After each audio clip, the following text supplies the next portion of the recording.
president of obstruction of justice, of trying to meddle into these investigations. Do you buy that?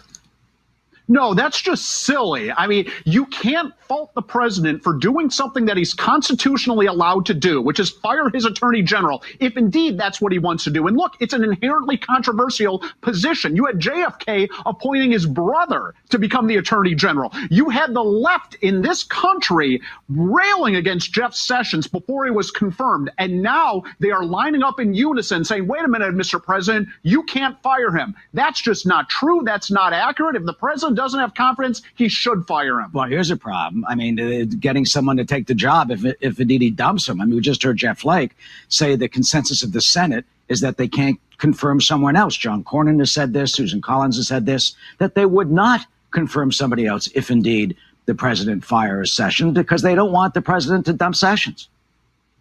Yeah, you know, I don't buy that. I mean, members of the Senate can basically say whatever they want, but ultimately, if the president forwards a new name, a highly qualified name, they will approve him, in my opinion. Look, the one error that President Trump made was not putting someone like Giuliani or Cliff Christie in that position to begin with. He didn't require Sessions to make a loyalty pledge to him as well. He shouldn't. That would have been improper. And now that he likely wants to get rid of him, he's facing or will face withering criticism. I just think that's a horrific double standard. Well, the Attorney General of the United States does not have a loyalty pledge to the president personally. He has a loyalty pledge to the tenants of the office carrying out on behalf of all of us. The government of the United States, not the president as a personal being. But you do point out something, and I want to ask what's changed.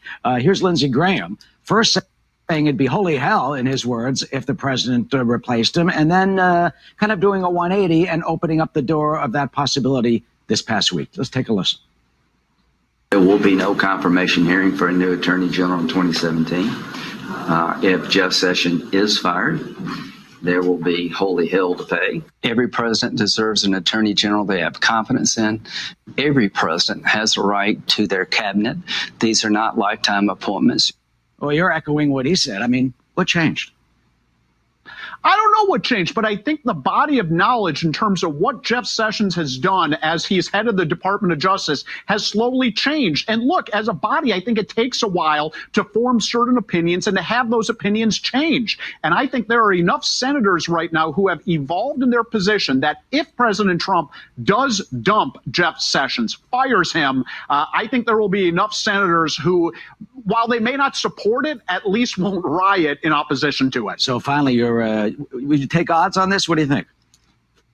I would put the odds at 2-1 that Sessions does get fired after the midterm elections. I think he's safe until the midterm elections. All right, Andrew Stoltmann. We'll see what happens, certainly as the midterms. Thank Sounds you so good. much. Barthel. Thanks.